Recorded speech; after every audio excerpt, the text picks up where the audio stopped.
to simplify things, I said that I would pray. And then the landlady looked up at me, and then she said that I was a liar, and I probably wanted the dog to die. And then I told her there's so much truth in this that I didn't want the dog to die. I mean, I didn't. And it had nothing to do with the fact that I just tried to poison him. I'm afraid to tell you this, Peter, but I wanted the dog to live. I did. I wanted the dog to live so that I can see what our relationship would come to now. Please understand, Peter, it's important. You have to believe me, it is important. We need to know the effect of our actions. Anyway, the dog recovered. I'm not sure exactly how, unless he was the descendant of the puppy dog that guarded the gates of hell or some such resort. Not a Bible mythology. At any rate, you missed the $117,000 question there, Peter. At any rate, the dog regained his health, and the landlady, oh, she regained her thirst, in no way altered by her bow wow's deliverance. And when I came home after a movie that was playing up at 42nd Street, one that I had seen and one that was very similar to one or several that I have seen, and after the landlady had told me that her puppykins was all better, well, then I was so hoping that the dog would be there waiting for me. I don't know, I was enticed. No, that's not it. I was fascinated. No, that's not quite the word either. I was heart-shatteringly anxious. That's right. I was heart-shatteringly anxious to confront my friend again. Yes, Peter, friend. I mean, that's the only word for it. I was heart-shatteringly, etc., to confront my doggy friend. So when I got to the door, I walked in, unafraid, to the center of the entrance hall. And there the monster was, looking at me. You know, it's kind of funny, actually. He looked better for his scrape, but never mind, you know. So I walked in and I stopped. And I looked at him. He looked at me. I think we stayed like that for a long, long time. You know, just still stone statue. Just looking at each other. Now, I looked at the dog longer than he looked at me. I mean, I can concentrate longer on a dog's face than a dog can concentrate on mine or anyone else's for that matter. For those 20 seconds or 2 hours, that we were looking at each other, we made contact. That's exactly what I wanted to have happen, you know? I mean, I love the dog now, and I so wanted the dog to love me too, and then I wanted, I'm not sure exactly why I expected the dog to understand anything, much less my motivations, but I wanted the dog to understand, you know? It's just that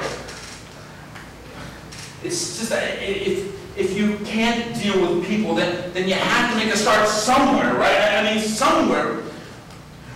With animals. Don't you see that people have to have a way of dealing with something? And if not with people, then with something, anything, with a bed, with a cockroach, with a mirror. No, not that. That's too hard. That's one of the last steps. With a cockroach, with a carpet, with a roll of toilet paper, and no, not that either. That's like a mirror too, you know. Always check for bleeding. But you see how hard it is to find things? I mean,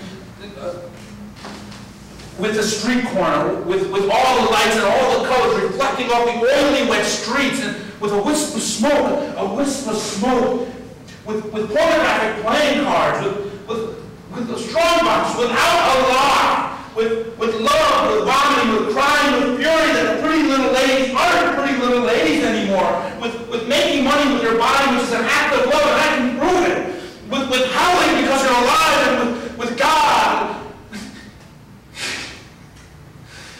How about that, huh? with God. With God as a colored queen who plucks his eyebrows and wears a kimono. With God as a woman who cries deliberately behind her closed doors. And with God who I'm told has turned his back on the whole damn thing a long time ago. But someday, people, with an idea, with a concept, and where better? I mean, wherever better, this humiliating excuse for a jail, where better to convey that simple-minded idea than in an entrance hall? Where? I mean, it would be a start, right? At least a beginning to understand, or perhaps to be understood. I mean, where better to have a beginning of an understanding than with a dog? Just that. A dog. A dog. Seemed like a perfectly sensible idea at the time. I mean, man, his dog's best friend, remember? So there we were, you know, looking at each other, I longer than the dog, and what I saw then was exactly what I've seen ever since. I mean, whenever we see each other, we stop where we are, we regard each other with a mixture of sadness and suspicion. And then we feign indifference, and then we walk away safely. I mean, we made many attempts at contact, and we had failed. And now the dog has returned to his garbage, and I to a safe but solitary passage. No, I have not returned. I have gained safe, solitary passage. And that much further loss that can be said to be gained, you know? And what I have learned is that neither kindness nor cruelty by themselves, independent of each other, can have any effect beyond themselves. And the two combined together at the same time are the teaching emotion.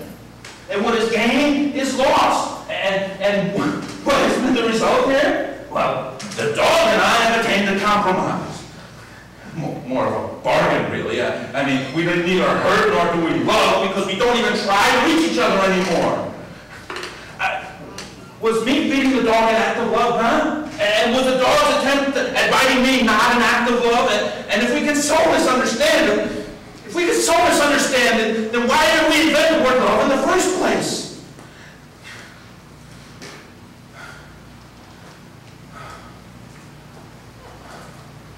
Story of Jerry and the dog. Oh. Yeah.